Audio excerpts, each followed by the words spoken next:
Heading कल क्या लिखवाए थे? अमोनिया के रासायनिक गुण। इसमें पहला नंबर लिखो।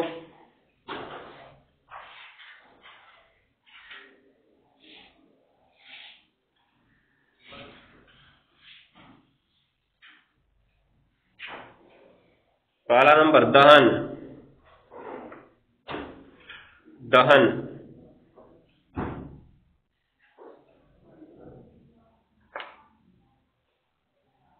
हो गया। इसमें लिखो अमोनिया न तो स्वयं जलती है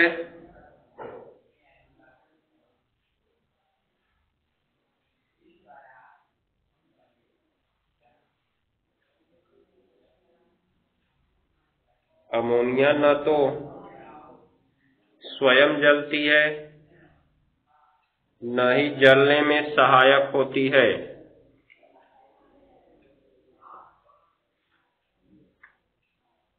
अमोनिया न तो स्वयं जलती है न ही जलने में सहायक होती है।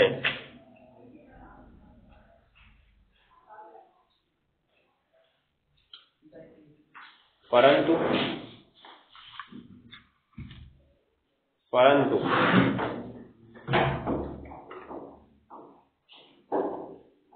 हो गया। अमोनिया और ऑक्सीजन का मिश्रण, परंतु अमोनिया और ऑक्सीजन का मिश्रण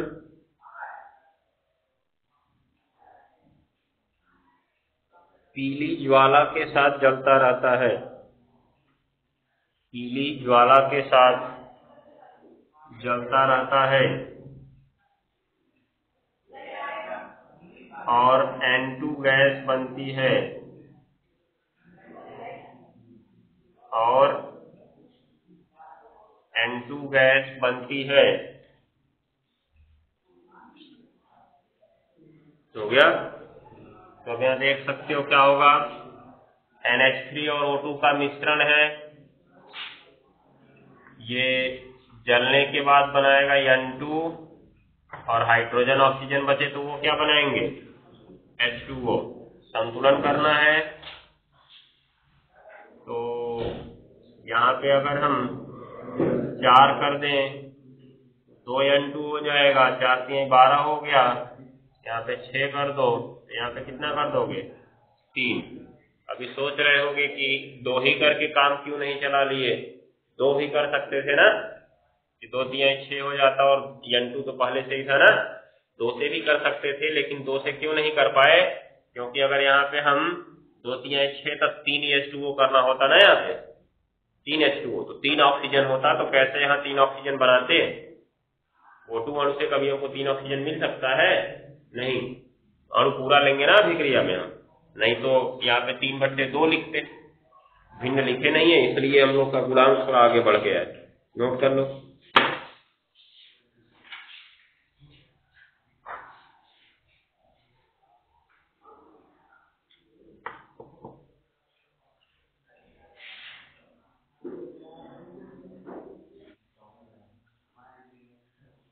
दूसरा नंबर लिखो ऑक्सीकरण।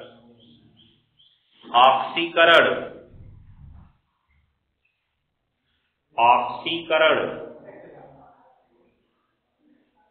हो गया। इसमें लिखो उत्प्रेरक की उपस्थिति में, उत्प्रेरक की उपस्थिति में उच्च ताप पर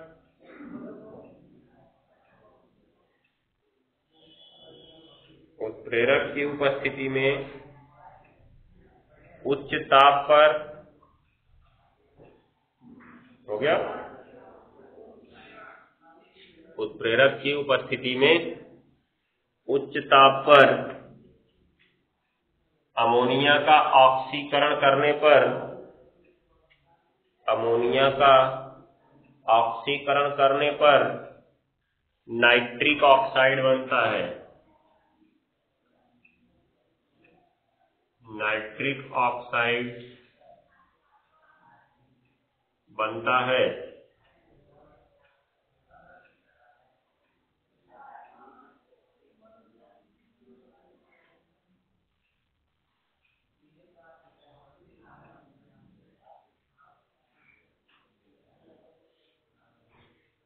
हो गया ना?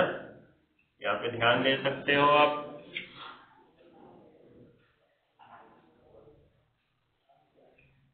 क्या करना होगा? यहाँ पे 2 करना होगा, वहां भी 2 करना होगा।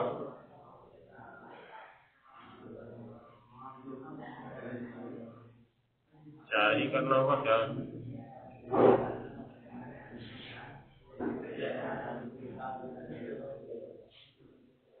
4 करेंगे तो यहाँ भी 4 कर दिए, और उसके बाद 4 3 12 हो गया ना? यहाँ 6 कर दिए, 6 4 10 हो गया ना? यहाँ 5 कर दिए। ठीक है। अब देख रहे होगे दोनों अभिक्रिया एक ही तरह है, परंतु उत्पाद अलग अलग बना हुआ है। क्यों? क्योंकि यहाँ पे हम क्या कराए थे? दहन कराए थे, और यहाँ पे प्लेटिनम उत्प्रेरक की उपस्थिति में इसको गर्म कर रहे हैं। गर्म करना और जलाना दोनों अंतर होता है ना? नोट कर लो।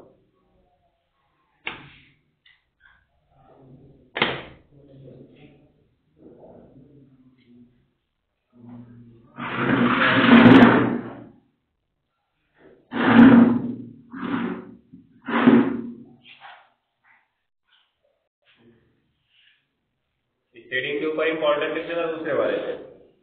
तीसरा नंबर लिखो क्षारीय प्रकृति। क्षारीय प्रकृति ये भी इंपॉर्टेंट है। क्षारीय प्रकृति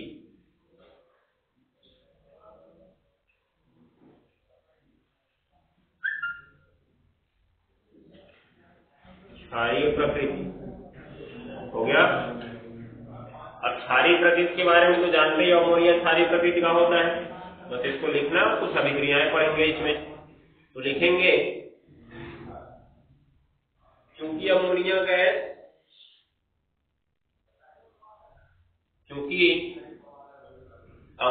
गैस के जार में, चूंकि अमोनिया गैस के जार में हो गया जल से भीगा लाल लिटमस, अमोनिया गैस के जार में, अमोनिया गैस के जार में जल से भीगा लाल लिटमस हो गया। ले जाने पर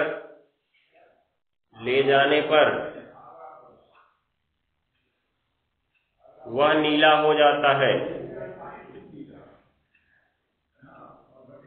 जल से भीगा लाल लिटमस ले जाने पर वह नीला हो जाता है। हो गया। जिससे सिद्ध होता है कि यह क्षारीय गैस है। जिससे सिद्ध होता है कि यह क्षारीय गैस है।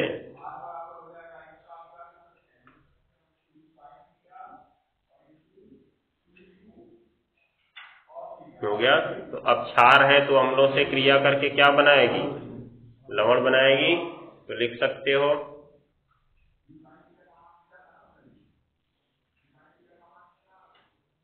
अपनी क्षारीय प्रकृति के कारण ही, अपनी क्षारीय प्रकृति के कारण ही, अपनी क्षारीय प्रकृति के कारण ही यह जल में घुलकर,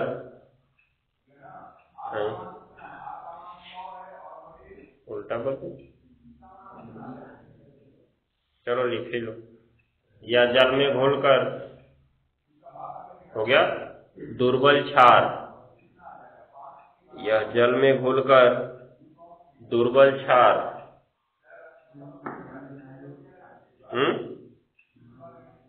नहीं, जल की बात कर रहे हैं, अम्ल की बात नहीं की अभी। यह जल में घुलकर दुर्बल क्षार, कोष्ठक में लिखे ना NH4OH, NH4OH बनाती है, ये क्रियाकल भी हम लोग पढ़े थे। NH3 प्लस H2O क्या बनेगा? NH4OH, जिसके जल में घुलने का कारण क्या था? हाइड्रोजन बंध। नोट कर सकते हो।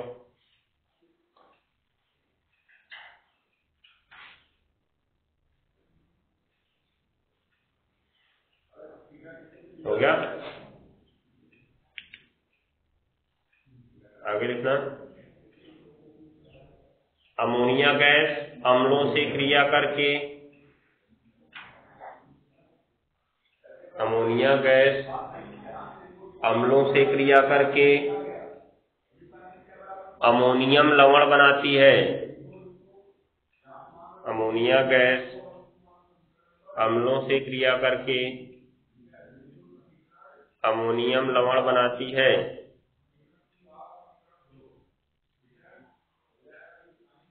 अमोनिया गैस अम्लों से क्रिया करके अमोनियम लवण बनाती है। हो गया? चलो देखो,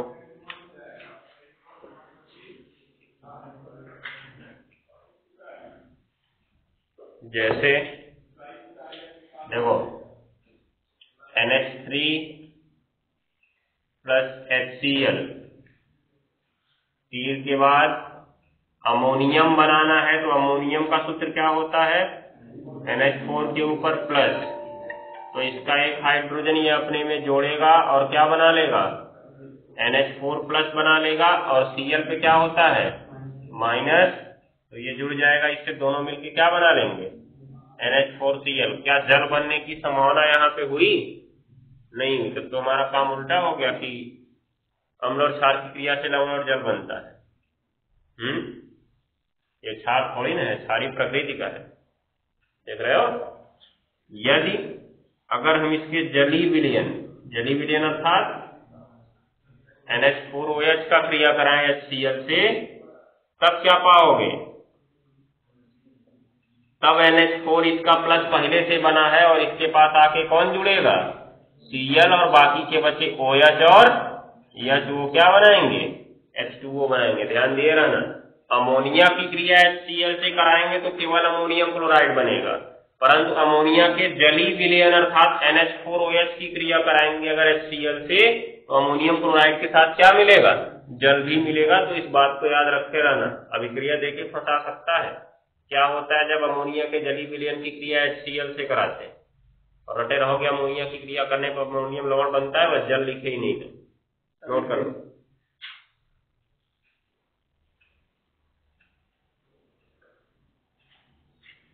दोनों लिखना। ऐसे मान लो हम HCl की जगह कर दें NH3 प्लस H2SO4 कर दें, सल्फ्यूरिक अम्ल।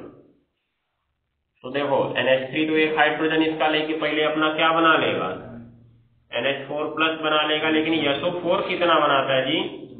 2 माइनस बनाता है ना। तो इसका तो हमको इसके नीचे लिखना होगा और इसका एक इसके नीचे, तो क्या बनेगा? NH4 के नीचे कितना? 2, और उसके बाद SO4, इसका नाम होता है क्या? Ammonium sulphate. पहला नाम अमोनियम, दूसरा सल्फेट।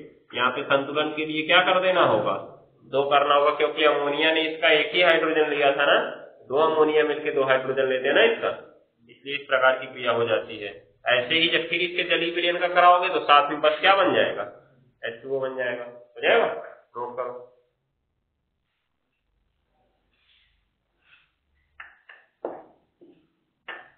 किसी भी अम्ल का करा दोगे बनेगा वही।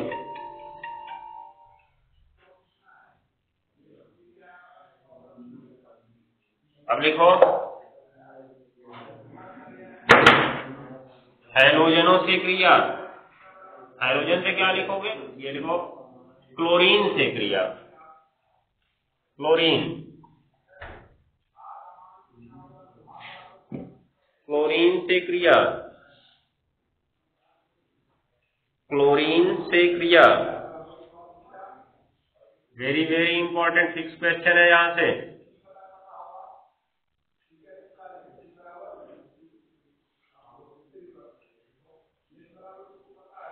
क्लोरीन से क्रिया हो गया ना।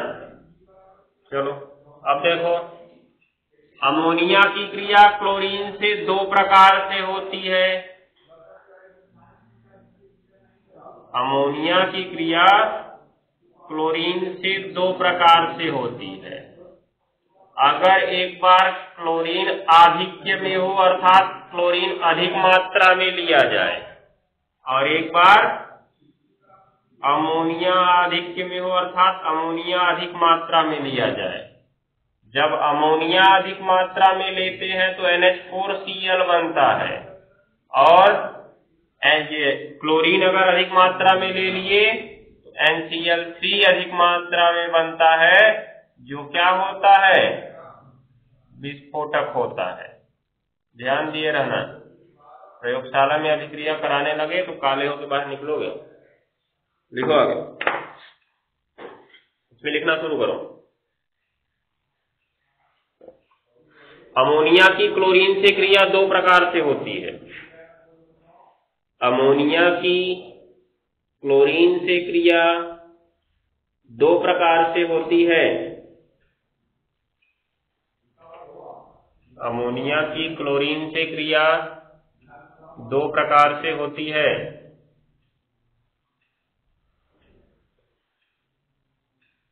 दो प्रकार से होती है। हो गया। नंबर एक, जब अमोनिया की अधिकता होती है तो, जब अमोनिया की अधिकता होती है तो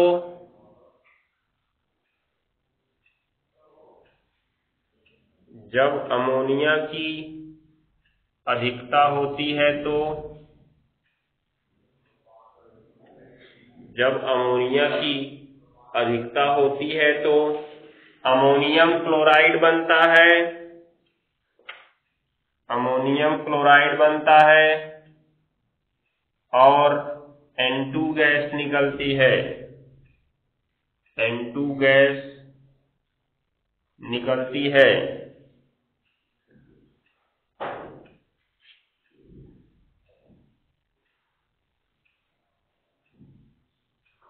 हो गया। नोट कर सकते हो। इसमें रिएक्शन संतुलित करने से भी तुमको समझ में आ रहा है कि अमोनिया अधिक मात्रा में है। 8 भाग अमोनिया और कितना भाग क्लोरीन है? 3 भाग। नोट करो।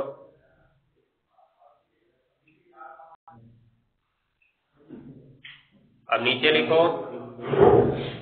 जब क्लोरीन की अधिकता होती है तो,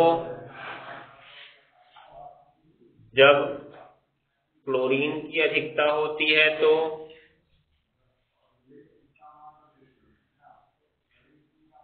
क्लोरीन की अधिकता होती है तो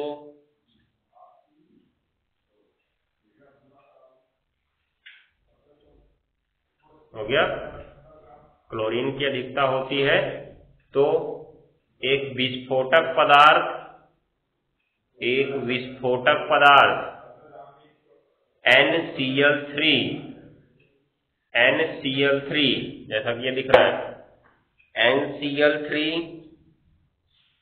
और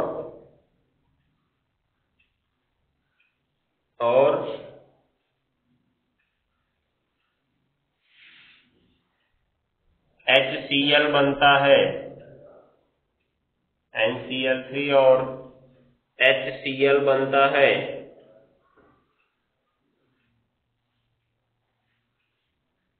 इसका संतुलन कुछ इस प्रकार से है। इसमें देख रहे हो अमोनिया, क्लोरीन 3 भाग है, अमोनिया 1 भाग है, तो क्लोरीन क्या दिखता है ना, तो इसलिए विस्फोटक पदार्थ NCl3 बनता है।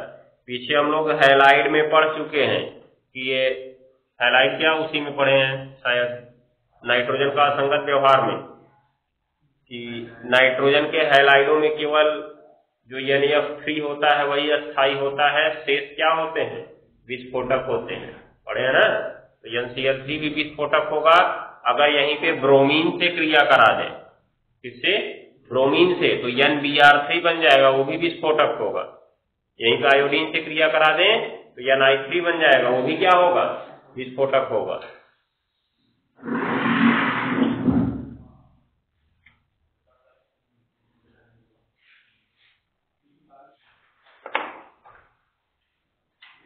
इसके नीचे सिंगल इंडिकेट पॉइंट लिख लो।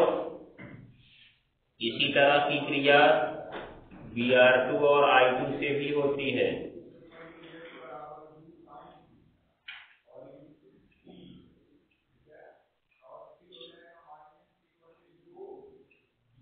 Br2 और I2 से भी होती है।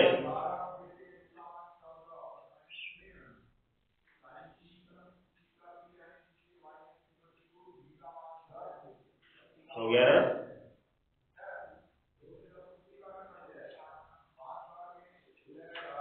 चलो अब लिखो।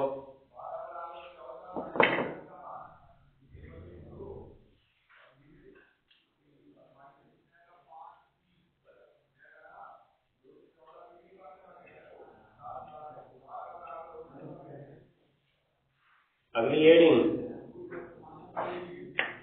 CO2 से क्रिया। CO2 से क्रिया, वेरी इंपॉर्टेंट।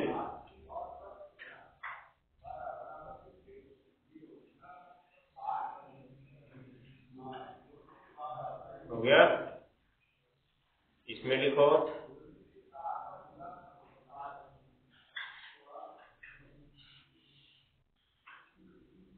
द्रव अमोनिया की क्रिया, द्रव अमोनिया की क्रिया,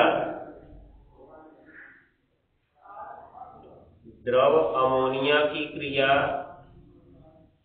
द्रव CO2 के साथ, द्रव CO2 के साथ, द्रव CO2 के साथ उच्च दाब, उच्च दाब लगभग 35 वायुमंडल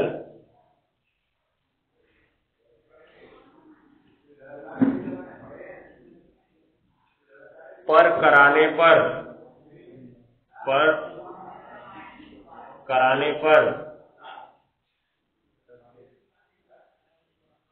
पर कराने पर, हो गया? पर कराने पर अमोनियम कार्बोमेट बनता है। अमोनियम कार्बोमेट, म रहेगा, न मत लिख लेना। अमोनियम कार्बोमेट बनता है।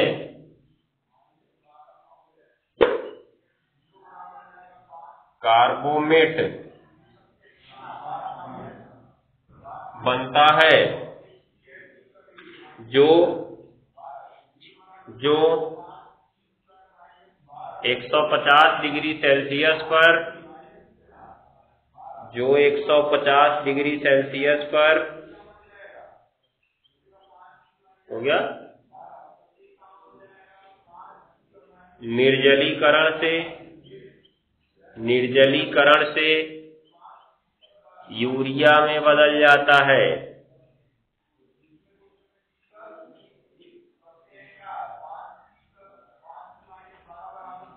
निर्जलीकरण से यूरिया में बदल जाता है।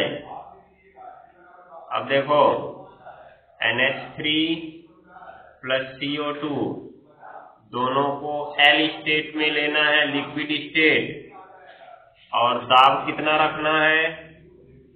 35 वायुमंडल। तो बनता है अमोनियम कार्बोमेट NH2COONH4। ये होता है अमोनियम कार्बोमेट, नाम नीचे लिख लेना। अब फिर जब ये अमोनियम कार्बोमेट को 150 डिग्री सेल्सियस पर गर्म कर देते हैं और दाब वहीं रहता है, तो इसका निर्जलीकरण हो जाता है। निर्जलीकरण का मतलब जल बाहर निकलेगा। तो ये देखो NH2 है, ये तो निकाल देगा तो यह अकेला हो जाएगा, कोई मतलब नहीं निकलेगा। यहां से H4 है ना, ये अपना 2 हाइड्रोजन निकालता है और बीच का एक ऑक्सीजन निकलता है और प्लस क्या बन जाता है, H2O। निर्जलीकरण हो गया, बचा क्या, इधर NH2CO और NH2 क्या है, यूरिया है यही। तो इसलिए ये इंपॉर्टेंट बन जाती है अभिक्रिया। नोट कर लो, नाम लिख लेना इसके नीचे, अमोनियम कार्बोनेट।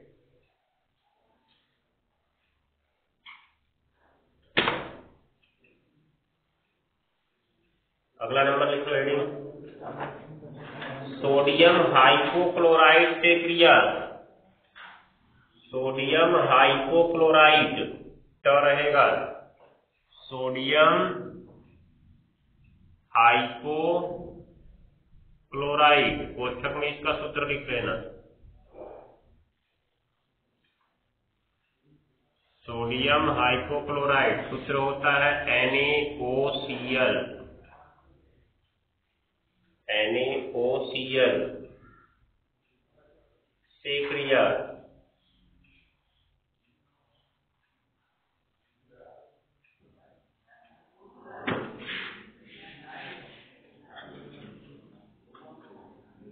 हो गया।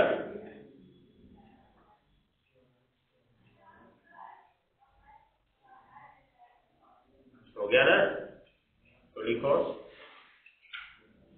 जिलेटिन की उपस्थिति में, जिलेटिन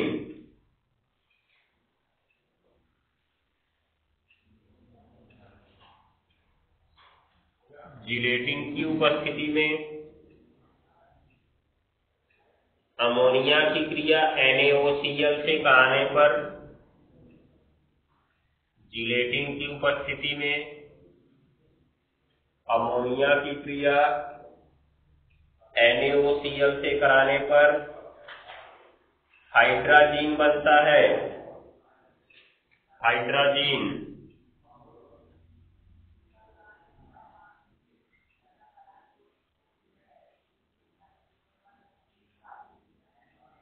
हाइड्राजीन सूत्र है इसका N2H4।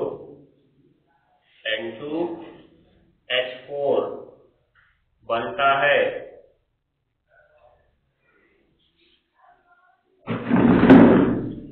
है, हो गया ना। अब देखो NH3 क्रिया हो रही है सोडियम हाइपोक्लोराइड NaOCl से, तो तीर के बाद N2H4 बन जा रहा है और प्लस ये O है, यहां से H लेता है, H2O बनाता है और सोडियम और क्लोरीन बचे तो क्या बनाते हैं, NaCl। यही है हाइड्राजीन, नोट कर लो।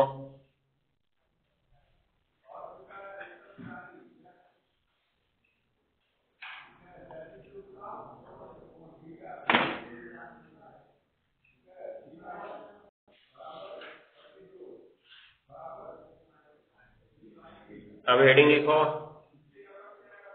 अगली हेडिंग, डाइबोरेन। वेरी इंपॉर्टेंट है ये, डाइबोरेन।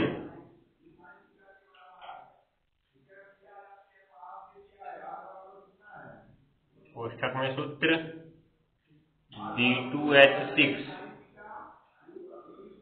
B2H6 से क्रिया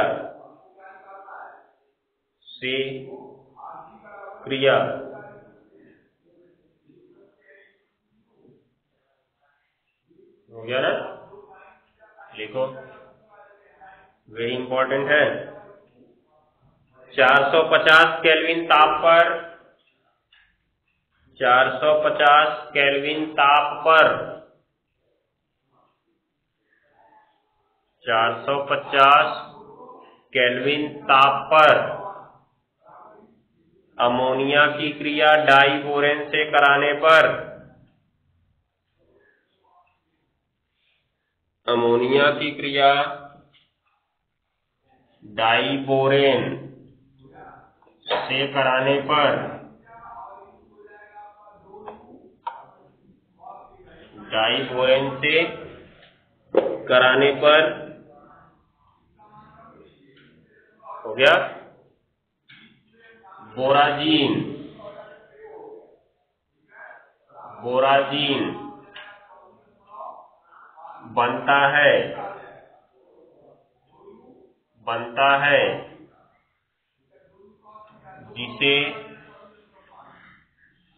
जिसे अकार्बनिक बेंजीन कहते हैं, जिसे अकार्बनिक बेंजीन कहते हैं। तो इस कारण से ये क्रिया ज्यादा इंपॉर्टेंट हो जाती है, जिसे अकार्बनिक बेंजीन कहते हैं।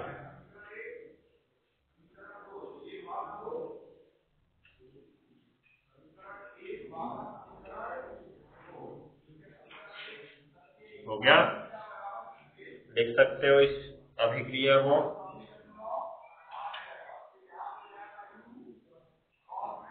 इसको अकार्बनिक बेंजीन क्यों कहा गया? कोई तर्क तो होना चाहिए था अकार्बनिक बेंजीन कहने का। क्योंकि बेंजीन का सूत्र देखो C6H6 होता है ना, दिख रहा है ना। तो इनका सूत्र क्या है? B3N3H6, मतलब बोरान और नाइट्रोजन को मिलाया जाए तो ये भी कई ठो है, 6, और इनके साथ कितना हाइड्रोजन जुड़ा है? 6 हाइड्रोजन। दिख रहा है, मतलब है बेंजीन की तरह ही, परंतु इसमें कार्बन था इसलिए बेंजीन है, इसमें कार्बन नहीं था इसलिए इसको क्या कहा गया? अकार्बनिक बेंजीन कहा गया। ठीक है ना। होता बेंजीन की तरह ही है, संरचना इसकी बेंजीन की जैसी ही बनती है, इसलिए इसको अकार्बनिक बेंजीन नाम दिया गया है।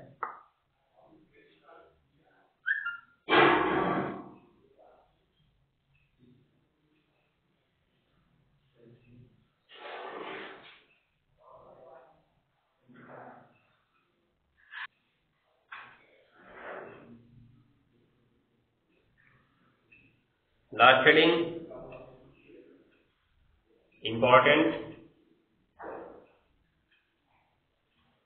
नेस्लर अभिकर्मक। नेस्लर अभिकर्मक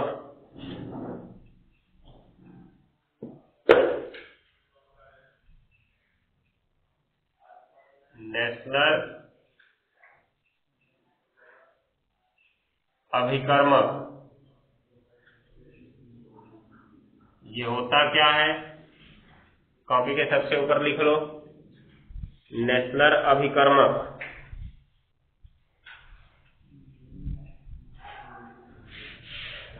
K2HgI4 K2HgI4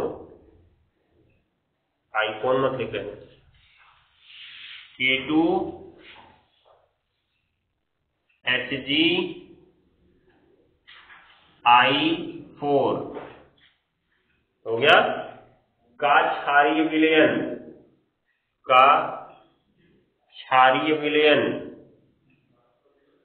K2HgI4 का क्षारीय विलयन हो गया, नेस्लर अभिकर्मक कहलाता है। नेस्लर अभिकर्मक कहलाता है।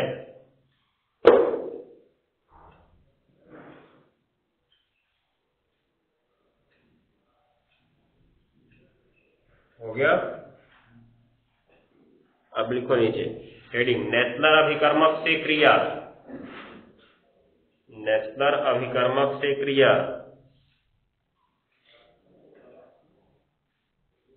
तो लिखो अमोनिया की क्रिया इस अभिकर्मक से कराने पर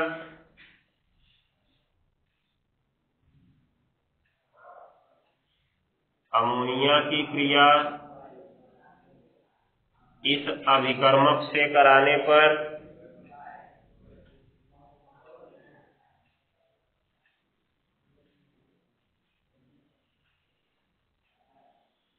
मिलन क्षारक के आयोडाइड, मिलन क्षारक के आयोडाइड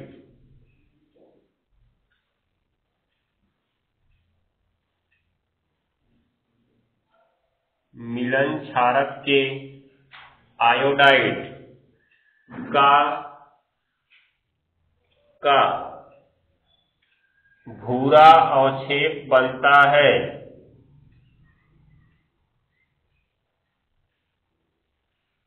मिलन क्षारक के आयोडाइड का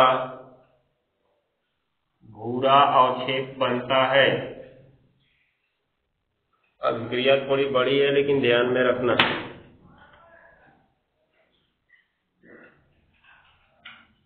अभी यहाँ पे आयोडीन की जगह OH होता तो उसे ही हम कहते मिलन क्षारक, ठीक है ना, लेकिन उसका OH समूह निकल गया, उसकी जगह आयोडीन आ गया है, इसलिए बन गया मिलन क्षारक का आयोडाइड।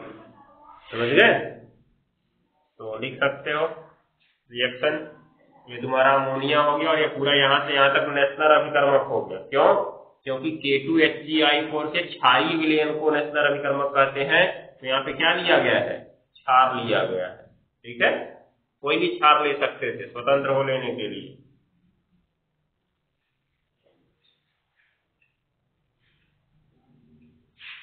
रासायनिक गुण खत्म हो गया, उपयोग इसका कल पढ़ेंगे। कल खत्म। अब पढ़ना है नाइट्रिक अम्ल, लास्ट हेडिंग है, मतलब मंगलवार तक चैप्टर समाप्त हो जाएगा। कल छुट्टी रहेगी, नहीं टेस्ट नहीं होगा।